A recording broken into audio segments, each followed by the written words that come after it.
Donc il y a dans mon travail la dimension de la perte. Je l'aborde, de plusieurs façons, mais elle est toujours perceptible dans le résultat de l'œuvre. Donc, dans la partie la plus, facile à identifier de mon travail, ce sont les sculptures en béton filaire, donc des volumes moyens ou jusqu'à de très grands volumes, qui sont portés par un espace, vide en fait. Hem, donc je travaille sur des ballons de baudruche que j'assemble, de différentes tailles, je fais des assemblages. C'est la première partie du travail qui n'est plus présente dans le résultat final. Une fois que cet assemblage est fait, hem, je fais un passage avec des fils de laine trempés dans du ciment. J'appelle ça un dripping 3D en fait. Par-dessus ces ballons, et je laisse sécher. Une fois que le volume est sec, j'explose les ballons avec une aiguille et donc en fait, il y a tout un espace creux qui apparaît dans la sculpture et il fait partie en fait du résultat de l'œuvre et c'est un processus, que je recherche. Mon objectif est de générer en fait des espaces, vides, des espaces qui sont plus comme des espaces de projection dans lequel, le spectateur est invité à déposer sa propre histoire, sa propre interprétation. Donc ça, c'est vraiment pour la partie sculpture.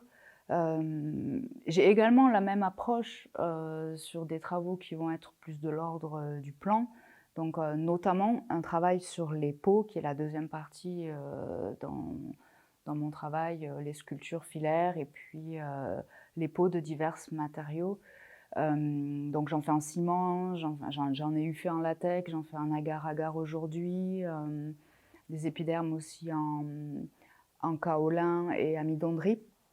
Et donc en fait, ce sont comme des couches, comme la première couche que l'on aurait levée, d'une toile par exemple, d'un mur en fait, c'est une façon d'arracher la la première couche et de la donner à voir en tant qu'œuvre, en tant que telle. C'est le matériau, la couleur qui prime par rapport au contenu d'une histoire.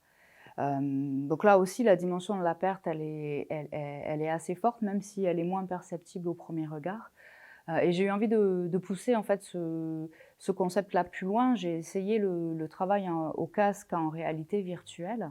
Hem, donc une fois que j'ai le casque, on peut modéliser un environnement de travail, pour avoir des repères et j'ai tout de suite fait le choix en fait d'abstraire et de travailler en ambiance complètement noire, c'est-à-dire sans aucun repère de 3D et c'est l'approche qui m'a le mieux convenu parce qu'elle m'a permis d'aller plus loin dans cette dimension de perte, en fait.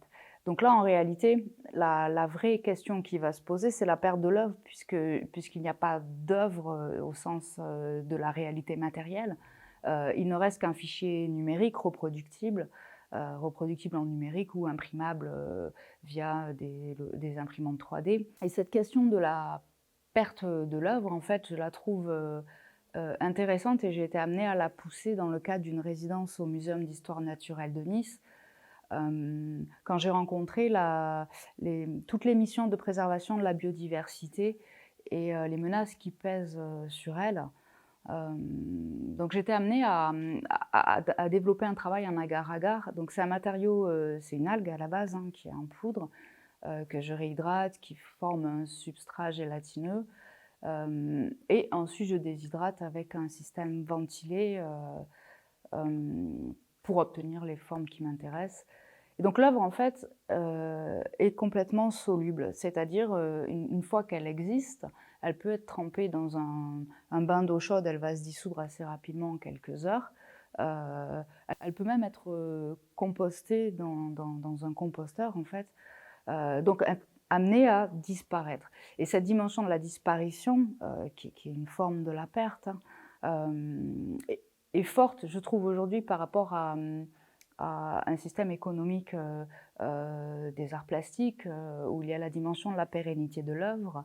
Donc là, je suis un petit peu à contre-courant, puisque du coup, je perds mes œuvres et ce processus est d'autant plus intéressant qu'il touche le sens, parce que du coup, si j'ai quelque chose à dire, l'œuvre va en laisser quelque chose, va être rencontrée par un public. Mais si l'œuvre n'a plus rien à dire parce que ce dont elle parle n'a plus cours ou n'a plus d'intérêt dans une forme quelle qu'elle soit, au final, elle peut disparaître.